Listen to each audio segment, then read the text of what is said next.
Hello friends, नमस्कार सभी को। CNA नर्सिंग एकेडमी के ऑनलाइन प्लेटफॉर्म पर आप सभी का एक बार फिर से स्वागत करता हूं। तो दोस्तों, आज मैं एक न्यू वैकेंसी इन्फॉर्मेशन के साथ आपके समक्ष उपस्थित हुआ हूं। एक्चुअली बाबा फरीद यूनिवर्सिटी फरीदकोट में पंजाब में वैकेंसी आई है, प्रोफेसर की, एसोसिएट प्रोफेसर की, असिस्टेंट प्रोफेसर की और ट्यूटर की। शायद हमने इस वैकेंसी के बारे में पहले भी जिक्र किया होगा। तो ये अमेंडमेंट होके रिवाइज वैकेंसी आई है और मोस्टली तो देखो, ये मैं क्लियर कर देना चाहता हूँ आपको, मोस्टली ये पंजाब के जो स्टूडेंट हैं उनके लिए है। लेकिन यदि किसी को पंजाबी आती है और वो इंटरेस्टेड है वहाँ पे जॉब करने में, तो वो और एलिजिबल है, जो असेंशियल एजुकेशनल क्वालिफिकेशंस हैं वो उसके पास है, तो वो एलिजिबल कैंडिडेट, क्योंकि बहुत सारे लोग हैं जिनको पंजाबी आती है, मतलब बहुत पंजाबी व्याकरण और ये सब नहीं, एक नॉर्मल आप पंजाबी में आप कन्वर्सेशन कर पाओ किसी व्यक्ति के साथ में, इतना आपको चाहिए होता है। एक मेरा दोस्त था दिल्ली का, तो वो पंजाबी बोल लेता था। तो ऐसे लोगों के लिए ये वैकेंसी है और काफ़ी अच्छी अपॉर्चुनिटी मैं कहूँगा इसके लिए, जिन्होंने MSc नर्सिंग की हुई है। BSc नर्सिंग वाले इसमें अप्लाई नहीं कर पाएंगे, क्योंकि ये पोस्ट बहुत ही अच्छी है नर्सिंग साइड में। आगे मैं बताऊंगा क्या इनकी ग्रेड पे वगैरह है, कैसे कितनी वैकेंसी हैं। तो बात कर लेते हैं 27/4/2026 से और 17/5/2026 तक आप इसके फॉर्म में अप्लाई कर सकते हैं। जो इसकी फॉर्म फीस है वो 2380 रुपये है, अदर देन SC कैंडिडेट, और SC कैंडिडेट के लिए है 1180 रुपये, और अदर देन SC कैंडिडेट 2360 रुपये। सॉरी, शायद मैंने 2380 बोल दिया हो। तो 2360 उनके लिए और 1180 उसके लिए। फ़ीस काफ़ी थोड़ी सी ज़्यादा फ़ीस है। और जो वैकेंसी की बात करते हैं, आज फिर से मैं घर पे हूँ तो बोर्ड नहीं है मेरे पास में, मैं वैसे ही आपको बता देता हूँ। यदि किसी को भी डिटेल्ड नोटिफिकेशन चाहिए हो तो आप कमेंट बॉक्स में कमेंट कर सकते हैं, मैं टेलीग्राम चैनल पर ज़रूर उसको डाल दूंगा। लेकिन यदि किसी का कमेंट ही नहीं आया तो फिर मैं ये समझूंगा कि किसी को ज़रूरत नहीं है, या तो वो इंटरेस्टेड नहीं है, या फिर उसने साइट पे देख के और सारी डिटेल अपने आप कलेक्ट कर ली होंगी, ऐसा मैं समझूंगा। वैकेंसी की बात करते हैं। प्रोफेसर की जो वैकेंसी है वो 2 हैं नर्सिंग में, जो प्रोफेसर की। एसोसिएट प्रोफेसर की जो वैकेंसी है वो 3 हैं। असिस्टेंट प्रोफेसर की जो वैकेंसी है 5 है, और ट्यूटर की जो वैकेंसी है वो 7 है, मतलब 2 3 5 7, इस तरह से ये पोस्ट हैं। और मैंने जैसे फ़ीस डिटेल्स वगैरह के बारे में आपको बता दिया, और इसमें जैसे मैंने बताया कि वो ज़रूरी है, पंजाबी आना आपको ज़रूरी है। सेकंड चीज़ मैं आपको बताऊं कि जो क्वालिफ़िकेशन है वो इस तरह से होंगी। जैसे प्रोफेसर के लिए आपको MSc नर्सिंग तो इन चारों में ही चाहिए, लेकिन जो टीचिंग एक्सपीरियंस है वो डिफरेंट पोस्ट के लिए डिफरेंट है।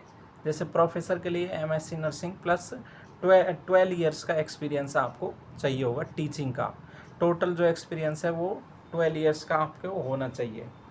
और जैसे एसोसिएट प्रोफेसर है तो उसमें MSc नर्सिंग प्लस 8 ईयर का एक्सपीरियंस होना चाहिए।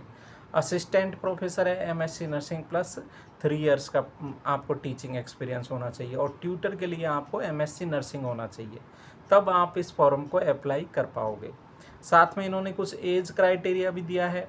जैसे प्रोफेसर के लिए 50 ईयर से ज़्यादा का कैंडिडेट इसमें फॉर्म अप्लाई नहीं कर पाएगा। एसोसिएट प्रोफेसर के लिए 45 ईयर्स दिए, और जो असिस्टेंट प्रोफेसर है उसके लिए 40 ईयर्स दिए, और ट्यूटर के लिए 18 ईयर्स टू 37 ईयर्स का कोई भी कैंडिडेट इसमें फॉर्म अप्लाई कर सकता है, लेकिन उसके पास MSc नर्सिंग होनी चाहिए।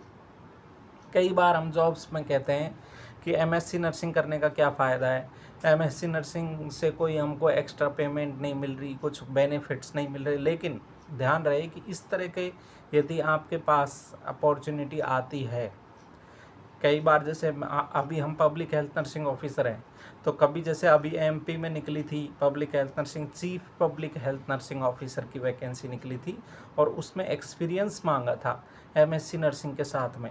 तो वो एक चीज़ कई बार हम सोच भी नहीं पाते, लेकिन वो काम आ जाती है। तो पढ़ाई कभी बेकार नहीं जाती। पढ़ाई करते हैं, कोई डिग्री हासिल करते हैं तो कहीं ना कहीं कभी ना कभी उसका यूटिलाइजेशन भी हो सकता है। और बहुत से टीचर हमारी कॉलेज में मैं जैसे देखूं तो लगभग बहुत सारे टीचर्स ने एमएससी नर्सिंग की हुई है, उनके पास अच्छा टीचिंग एक्सपीरियंस भी है। और पंजाबी का तो मुझे पता नहीं, लेकिन वो ऐसे एलिजिबल हैं इन पोस्ट के लिए। और इनकी मैं ग्रेड पे की यदि बात करूं तो एक नर्सिंग ऑफिसर या फिर और कोई जो हमारे नर्सिंग में है, टीचिंग की एक अलग ही रेपुटेटेड जॉब है, अलग ही इसका लेवल है, पे लेवल।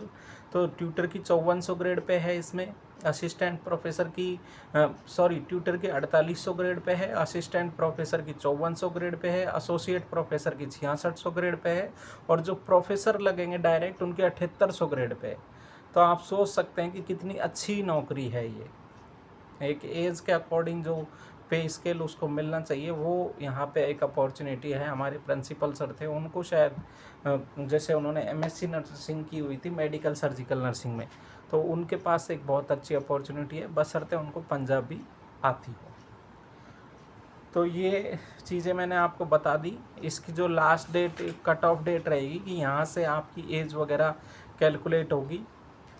साथ में एक चीज़ ये करना है कि ऑनलाइन फॉर्म फिलअप करने के बाद में आपको 20 तारीख तक, जैसे मैंने बताया कि 17/5 तक इसकी लास्ट डेट है, और 20 तक आपको डॉक्यूमेंट्स वहाँ भेजने होंगे हार्ड कॉपी में सेल्फ अटेस्ट करके। तो थ्रू डाक के थ्रू वो जाएगी, ठीक है।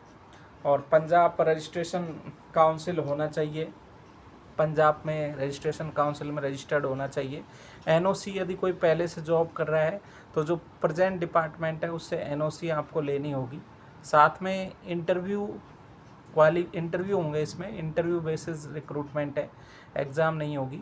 तो इंटरव्यू क्वालिफाई होने मात्र से सिलेक्शन नहीं माना जाएगा, ऐसा नोटिफिकेशन में लिखा है। आपकी जो पुलिस वेरिफिकेशन है और भी जो डॉक्यूमेंट्स वगैरह हैं वो प्रॉपर चेक होने के बाद ही आपको वो पोस्ट दी जाएगी। तो यही इन्फॉर्मेशन थी मेरी तरफ से। यदि किसी को और ज़्यादा इसके बारे में नोटिफिकेशन चाहिए, ऑफिशियल नोटिफिकेशन, या फिर कोई क्वेरी है तो वो कमेंट बॉक्स में डाल सकते हैं। तो इसी तरह की इन्फॉर्मेशन के लिए हमारे चैनल को लाइक एंड सब्सक्राइब करना मत भूलना और हमारा सपोर्ट कीजिए। इसी के साथ वीडियो को समाप्त करते हैं। थैंक यू वेरी मच, मिलते हैं नेक्स्ट वीडियो में।